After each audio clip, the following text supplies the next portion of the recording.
체험학습을 가기 전에 프로젝트를 하나 했는데 실제로 너의 돈으로 모아서 가봤더니 어땠느냐 했더니 아이들이 하는 말이 용돈을 모으기까지는 너무 긴 시간이 걸렸는데 쓰는 건 한순간이더라 라는 얘기를 하더라고요. 초등학교 4학년부터 도박 예방 프로그램에 들어가고 있습니다.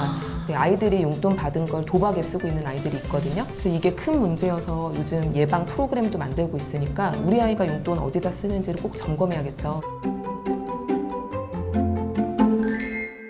네, 안녕하세요. 슬기로운 초등생활. 오늘은 이렇게 귀하신 선생님들 모시고 이야기를 나누어 보려고 합니다. 현직 초등학교 선생님들이시라고 하는데요. 우리 어머님들께서 정말 고민하고 궁금해하시는 이야기들 가지고 오셨습니다. 네, 선생님들 안녕하세요. 안녕하세요. 네, 우리 선생님들 어떤 분들이신지 너무 궁금합니다. 소개 부탁드릴게요. 네, 안녕하세요. 혹시 저 기억나실까요? 게임 현지라는 아이, 삼성 주식 사는 아이라는 책을 시작으로요. 지금 선생님들, 학부모님, 그리고 학생까지 다양한 교육 공동체를 만나고 있는 현재 20년 차 초등교사 김선 선생님입니다. 반갑습니다. 저는 2005년부터 교사의 직을 얻고 다르면 다 다른다는 믿음으로 아이들과 행복한 교육을 고민하는 교사 조희정이라고 합니다. 제가 이제 교육 현장에서 한 10년 차 정도 됐을 때 학교에서 무엇을 가르쳐야 되는가에 대한 그런 고민을 좀 깊게 한 적이 있었는데 그 물음에 대한 답으로 독서, 글쓰기, 그리고 경제 교육을 강조하고 있고요. 그 교육 활동을 담아서 용돈의 비밀과 그리고 우리같이 착한 소비라는 책을 집필하였습니다. 아, 네. 독서, 글쓰기 너무 반갑네요. 네. 근데 또 그것까지 반가웠는데 경제가 제가 좀 약해요. 그래서 제가 오늘 좀 배우려고 합니다. 네. 저도 그렇지만 선생님들도 비슷하실 거란 생각이 들어요. 우리 같은 세대 맞죠? 네. 같은 세대로 성장을 했다면 우리 구독자님들도 비슷하실 것 같은데 경제 교육을 받아본 적이 없어요. 그랬는데 지금은 아이들에게 경제 교육을 어릴 때부터 해줘야 된다, 잘해야 된다, 이걸 하지 않으면 공부를 잘해도 소용이 없다. 조금 약간 무서워요. 네. 그러다 보니까 관심은 가고 해야 되겠다라고 생각하시는 우리 구독자님들도 정말 많으시거든요. 근데 저는 너무 궁금해요. 그러니까 경제 교육에도 여러 가지가 있잖아요. 근데 그 중에서도 특별히 용돈이라는 것에 주목하신 이유가 뭘까요? 경제 교육, 금융 교육이라고 하면 많은 아이들뿐만 아니라 많은 부모님들께서 굉장히 어려운 부분이다. 그래서 내가 하지 못하는 어떤 영역이다라고 좀 겁을 먹으시는 것 같아요. 그런데 반면에 이제 용돈이라는 것은 누구나 쉽게 접할 수 있고 사실은 오늘 당장 시작할 수도 있는 어떤 경제 교육의 가장 친숙한 수단이 아닌가 생각이 돼요. 그래서 제가 이제 교육 현장에서도 용돈으로 시작하는 경제 교육을 많이 강조를 했고 그래서 아이들도 쉽게 처음에 시작하는 그 어떤 초입자로서 친숙한 수단으로서 받아들이고 부모님들께서도 크게 거부감 없이 저의 어떤 경제 교육관에 더불어서 같이 잘 따라와 주시고 그 결과물 또한 모두에게 의미 있는 그런 활동들을 보여주는 그런 고마운 수단이 아닌가 생각이 듭니다. 그리고 가만 생각해 보니까 제가 경제교육 받은 적은 없지만 용돈은 받았네요. 어렸을 때, 그쵸? 그리고 제가 저희 자녀들 혹은 저희 반 아이들에게 경제교육을 체계적으로 시킨 적은 없지만 용돈을 주고 용돈 사용하는 것에 대해서 잔소리는 해봤단 말이죠. 네, 그러면 어쨌든 시작은 한 걸로. 누구나 시작할 수 있다 보니까 또 그게 하나의 맹점인데 제대로 하는 거는 조금 어려운 부분일 수도 있거든요. 그래서 저희가 그런 부분의 아쉬운 점을 조금 책으로 부모님들에게 가이드를 드리고자 그 내용을 담아봤고요. 그래서 선생님과 함께 쓴 용돈 잘 쓰는 법을 통해서 많은 분들이 어떻게 하면 효과적으로 또 체계적으로 아이와 함께 용돈 교육을 할 수 있는지에 대한 노하우를 얻으실 것 같습니다. 이번에는 우리 김선 선생님께 여쭤볼게요. 책 제목 되게 직관적이더라고요. 네. 누가 지으셨나요? 아시겠지만 책을 집필할 때는 많은 분들의 의견이 합쳐진답니다. 그래서 잠깐 보여드리면 용돈 잘 쓰는 법이라는 책이고요. 색상부터 이 제목까지 정말 많은 분들의 의견이 함께 들어갔습니다. 아버님들께서도 용돈을 잘 쓰고 싶다는 얘기를 정말 많이 하셨습니다. 한 달에 5만 원 정도 받으시는 아빠도 있는데요. 어떤 아이들은 한 달에 30만 원 가까이도 사실 용돈을 쓰는 친구들이 있거든요. 애들이요? 그렇죠. 초등인데요? 네. 그래서 부모님들께 드리고 싶은 말씀은 이 용돈이 적은 돈이고 이걸 꼭 줘야만 할까라는 그런 근원적인 질문, 걱정거리는 이제 조금 놓아두시고 이제부터는 이 용돈을 주고 나서 어떻게 하면 잘 쓰게 할 수 있을지 그런 부분에 대한 이야기를 나누는 게 필요할 것 같습니다. 언제부터 용돈을 줘야 되나요? 경제에 관심이 많은 선생님들은 다 공감하실 거예요. 네. 빠르면 빠를수록 좋다. 그렇지만 저희는 초등에 있다 보니까 사회생활을 하기 시작하는 1학년부터는 네. 용돈을 조금씩 주시는 거를 연습하도록 말씀드리고 있습니다. 그럼 혹시 이제 적정한 수준의 그 금액도 있을까요? 가이드가 될 만한? 우리 조희정 선생님께서는 또 다르게 생각하실 수도 있는데요. 저는 이제 초용돈 다이어리라는 곳에서도 계속 학년 더하기 1,000원을 매주 줄 거를 추천드리고 있어요. 그래서 초등학교 1학년은 2,000원, 네. 초등학교 2학년은 3,000원. 선생님 그러면 중학교 1학년 언니는 다시 2,000원 줘요? 이러는데 아니야 얘들아 7학년이니까 8,000원씩 받는 거야 이렇게 얘기를 해주거든요. 이 금액이면 저희가 조사했던 아동 실태조사서에서 용돈 받는 금액하고 비슷해지니까요. 어머님들께서 기억해 주셨으면 좋겠습니다. 여기에서부터 이제 아이들 용돈을 사용하고 그것을 이제 좀 지도를 해야 되는데 용돈을 준다라는 것 자체는 이 돈을 너가 네 마음대로 써도 돼 라고 생각하고 주지만 현실적으로 아이가 그 돈을 쓰고 있는 모습을 보자면 도저히 한마디 개입을 하지 않을 수 없는 상황들이 많이 생겨요. 어느 정도 어떤 식으로 개입을 해야 될까요? 지금 용돈교육, 경제교육에서도 하버르타 대화법을 꼭 같이 할 거를 말씀드리고 있어요. 용돈을 주고 나서 용돈 기입장을 쓰기만 하는 걸 점검만 한다면요. 그건 네. 더 이상의 발전이 없을 것 같아요. 그래서 아이들이 어디에다가 돈을 썼는지 또 이 돈을 누구를 위해 썼는지 언제 썼는지에 더 초점을 맞출 걸 부탁드리고 싶습니다. 어떻게 하면 조언과 가이드를 할 수 있나요? 라고 하시는데요. 저도 잔소리합니다. 감정을 조금 빼시면 그게 조언과 가이드가 될 거고 이제 감정이 섞여서 왜 여기다가 돈을 썼어? 왜 또 이렇게 썼어? 이렇게 되시면 아이도 대화를 거부하니까 이제 한 번씩 점검하시면서 내가 화가 나지만 감정은 조금 빼고 아이랑 점검하시면 될 것 같아요. 용돈 점검 주기는 주 단위, 월 단위 어떤 게 좋을까요? 초등학교 저학년은 주 단위로 용돈 주는 거, 그다음 중학년부터는 2주에 한 번, 한 달에 한 번 이렇게 요청드리는데요. 근데 꼭 하나 점검해 주세요. 아이가 돈을 쓰는 걸 점검하지 않으면요. 네. 지금 청소년 초등학교 4학년부터 도박 예방 프로그램이 들어가고 있습니다. 네, 아이들이 용돈 받은 걸 도박에 쓰고 있는 아이들이 있거든요. 그래서 이게 큰 문제여서 요즘 예방 프로그램도 만들고 있으니까 우리 아이가 용돈 어디다 쓰는지를 꼭 점검해야겠죠. 실제로 초등학교 4학년이 할 수 있는, 하고 있는 도박의 종류가 있다는 말씀이세요? 우리가 그냥 간단히 생각할 때는 뭐 네. 게임 현질, 아이템 사는 거 이 정도로 생각하시잖아요. 네. 근데 사실은 아이들이 사서는 안 되는 복권이라든지 스포츠와 관련된 그런 내용들의 도박들을 못된 어른들과 연결이 돼서 그 도박에 실제로 가담하고 있는 아이들이 있습니다. 그래서 초등학교 고학년부터 중학생들 대상으로 많이 타겟팅을 하고 있고요. 만약에 이걸 점검하지 않으시면 우리 아이가 어느 순간 부모님의 아이디를 이용한다거나 또는 나쁜 어른과 연관돼서 내가 처음에 주었던 그 용돈을 가지고 나중에는 빼어날 수 없는 곳까지 되니까요. 꼭 한번 점검해 보셨으면 좋겠습니다. 저는 더불어서 아이들이 체크카드로 용돈을 받는 경우도 많거든요. 네, 맞아요. 근데 체크카드는 이제 부모님들이 더 그 금액과 어느 장소에서 썼는지를 더 잘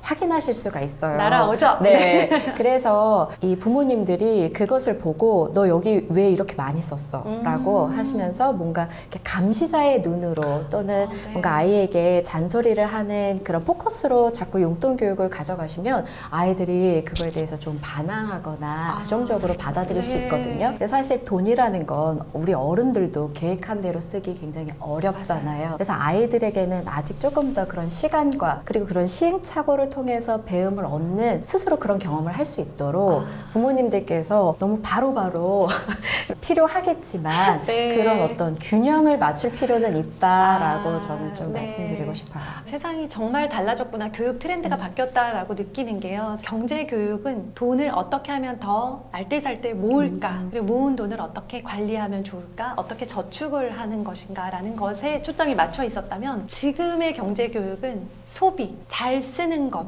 계획적으로 쓰고 쓴 것에 대해서 후회하지 않는 소비를 하는 방법에 대해서 많이 진짜 되게 현실적으로 바뀌었다라는 생각이 들어요. 조금 의미 있다, 그리고 교육적이다, 그리고 경제적인 측면에서 가치 있다라고 생각되는 소비를 경험할 만한 그런 것들에 대해서 좀 소개해 주시면 좋겠어요. 요즘 아이들은 확실히 예전 세대들보다도 훨씬 더 소비 또는 광고에 많이 노출되어 있거든요. 네. 그리고 한 가지 더 아이들이 평소보다 더 많이 소비를 하는 때가 있거든요. 그때가 이제 발렌타인데이라던가 네. 빼빼로데이라던가 소비를 부추기는 그런 행사에서는 한 번쯤은 이런 것이 왜 생겼을까라는 대화를 나눠보면 어떨까 싶습니다.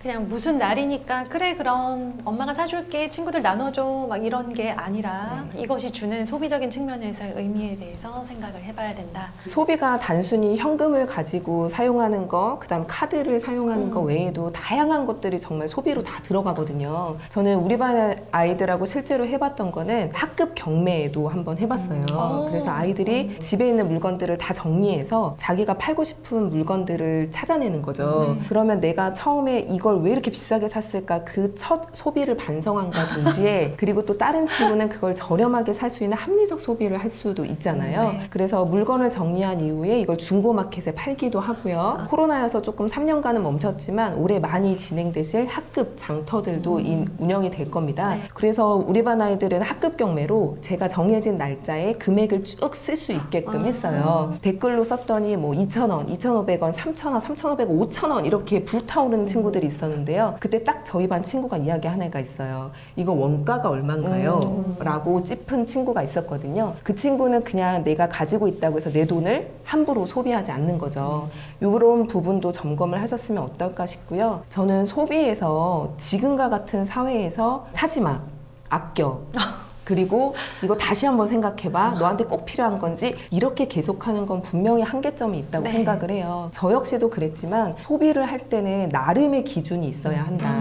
이 기준이 저 같은 경우는 관계적인 측면이 크거든요. 그러니까 가족이라든지 친구라든지 저한테 소중한 사람에 대한 그런 부분이 우선순위고 저희 기준으로 정해진 거고, 이게 어떤 친구는 본인이 기준인 친구도 있을 거고요. 나의 즐거움인 아이들도 있을 거예요. 그렇지만 저희가 드리고 싶은 말씀은 우리는 어른이기 때문에 우리의 기준을 세우는데 우리의 인생이 어느 정도 반영이 됐지만 아이들은 그런 걸 배운 적이 없잖아요. 그러네요. 그래서 부모님들과 선생님들께서 돈이라고 하는 거에 대한 건 어떤 건지, 그리고 가치를 부여하는 건 이걸 쓰는 거에 따라서 가치가 부여된다는 거 이야기 나눠주시는 게 하브르타 교육법이고요. 그리고 소비 부분에서 정말 다 똑같습니다. 안 쓰면 우울해집니다. 그쵸? 그렇죠. 저만 그런 거 아니죠? 저만 다 그렇습니다. 네. 사람이 이 무지출 데이를 계속 한 달을 하다 보면 어느 순간 그 피폐해진 정신을 느끼잖아요. 우리 그러지 않고 요새는 생각을 바꾼대요. 그러니까 무지출 데이가 아니라 소비 데이를 정하는 거죠. 어차피 똑같잖아요. 일주일에 무지출 데이를 할 거고 하루만 소비를 하는데 무지출에 초점을 맞추는 게 아니라 일주일에 한 번 있는 소비데이에 초점을 맞추는 거죠. 그럼 사람이 기뻐지잖아요. 저 같은 경우는 수요일마다 캔디데이를 정해서 수요일은 아이가 편하게 자기 용돈에서 사 먹을 수 있게 하고 있습니다. 아이의 기준을 정하고 또 때로는 아이가 기분 좋게 소비를 하는 그런 경험도 느껴보게 하고요. 실패해도 괜찮습니다. 더 커서 실패하는 걸 원하지 않기 때문에 지금 하는 걸 바라는 거거든요. 돈을 밝히는 아이가 아니라 돈에 밝은 아이.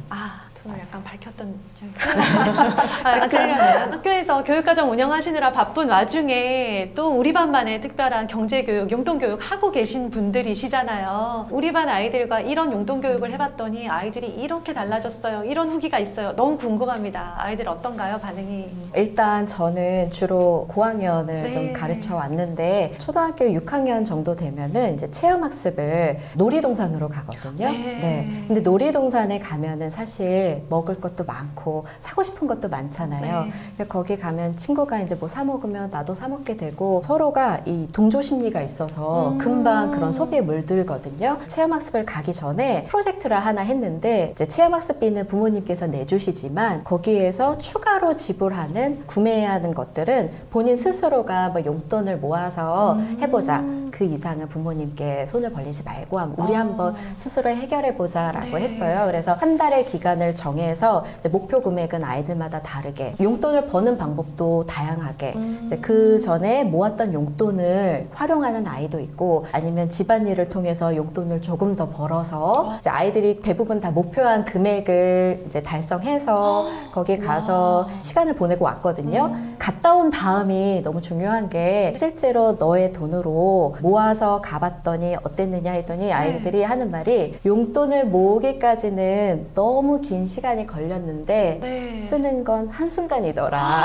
라는 얘기를 하더라고요. 정말 귀한 걸 깨달았네요. 네, 돈이 정말 소중하다. 아마 부모님께서 그런 것까지 다 용돈으로 해주셨으면 아이들이 못 느꼈을 것 같아요. 돈이 그렇게 쉽게 나간다는 네, 걸 인지하지 못했겠죠. 맞아요. 저는 일부러 초등학교 5학년을 3년간 한번 맡아봤습니다. 그래서 3년 동안 저의 경제 교육을 아이들을 통해서 저도 아이들한테 배웠거든요. 굉장한 데이터가 쌓였겠네요. 네, 그리고 부모님들께서 반 아이들하고 함께 경제 교육을 하니까 당연히 만족도가 무척 높았죠. 아이들이 처음에는 그냥 관심 없이 지나가던 것들이 이제는 역사 단원을 배울 때도 경제랑 연결을 해서 보고요. 국어에서 이제 여행 가는 부분이 있으면 그 여행 가는 부분에 대한 것도 비용을 산출하게 했어요. 그래서 시간과 가격과 대비하면서 아이들한테 선택권을 주게끔 연습을 좀 해봤고요. 그거랑 마찬가지로 이제 저의 아이들도 저는 여행을 갈 때 일부 아이들이 협찬을 받습니다. 네네. 실제로 우리 반에서 가장 관심이 많았던 부분은 식물 재테크였어요. 외국에서도 많이 하고 있다고 하는데요. 본인들이 키울 수 있는 그런 나무나 이런 데서 열매를 수확해서 그걸 현금화하는 거죠. 우리 반 친구들은 숙주나무를 키워서 반 아이들한테 판 친구도 있었고요. 그것뿐만이 아니라 이제 재능 판매를 아이들한테 유도를 했는데요. 우리 반 아이들은 자기가 방과 후에 30분 부모님의 허락을 받고 나서 축구를 가르쳐주면서 기본기를 가르쳐주면서 자기가 용돈을 버는 것까지도 해봤습니다. 그러니까 정해진 기간이긴 했어요. 왜냐하면 이게 아이들 간에 돈거래가 있으면 안 되다 보니까 제가 정해놓은 이 기간 동안 6월 한 달 동안 아이들하고 최대한 할 수 있는 노령 용돈을 모았거든요. 정말 다각도로 아이들이 그렇게 노령 용돈을 벌 수 있었고요. 아쉬운 점은 5학년을 3번 하면서 느꼈던 게 빠르면 빠를수록 좋겠다. 이미 중학교가 가기 전 아이들이기 때문에 사춘기가 온 아이들도 있고요. 그렇다 보니까 부모님하고의 약간 마찰이 있는 친구들도 있고 이미 엄마 카드로 다 결제하고 다녔는데 왜 이제 와서 엄마가 막냐. 그렇죠. 네, 저번에 게임 현질하게 해주시기로 하고는 왜 아빠 지금 와서 안 해주냐. 이렇게 아빠한테 더 오히려 적대적으로 하는 아이들도 있었어요. 그래서 여기에 이제 10살 달라라는 친구가 나오거든요. 아, 그래요? 네. 10살이면 참 좋겠다라는 생각을 했고요. 10살의 아이들은 부모님께서 해주시는 말들, 또 선생님께서 해주시는 말들을 정말 철석같이 믿는 아이들이 많거든요. 조금 빠르게 한번 경제 교육을 해보고 싶다라는 생각도 저도 드는 요즘입니다.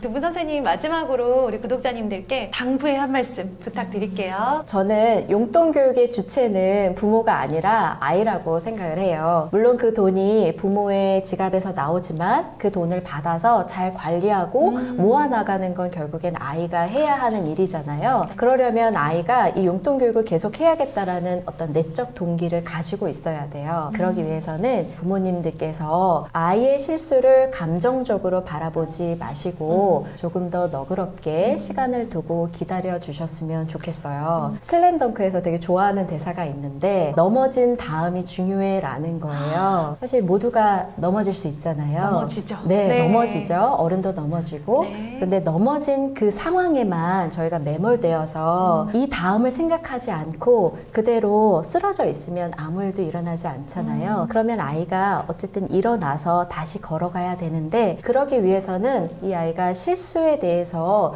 조금 스스로도 별일 아니라고 생각하고 나는 잘할 수 있어 라는 어떤 믿음을 가질 수 있도록 부모님의 격려가 좀 필요하지 않을까 싶습니다. 부모님께서 잘 아시면 아이는 따라갈 수 있어요. 그죠? 그런데 우리도 배워보지 못한 80년대생 학부모입니다. 근데 마찬가지로 선생님들도 그렇습니다. 맞아요. 학교에서 금융교육을 해주세요 라고 얘기하지만 저희도 교육을 받아본 적 없는 선생님들입니다. 그렇다면 직간접 경험이 필요한 것 같아요. 내가 꼭 직접적으로 경험하지 않더라도 간접적으로 경험할 수 있는 기회를 아이들에게도 주시고 네. 부모님들께서도 책을 통해서 경험하시면 그런 것들이 나의 자산이 되고 지식이 된다고 생각하거든요. 제가 이번에 머니쇼를 다녀왔는데요. 이 머니쇼에 부모님들께서 아이들을 데리고 오신 부모님들이 꽤 계셨습니다. 이 아이들이 직접 체험을 통해서 경제교육을 눈앞에서 보고 있잖아요. 네.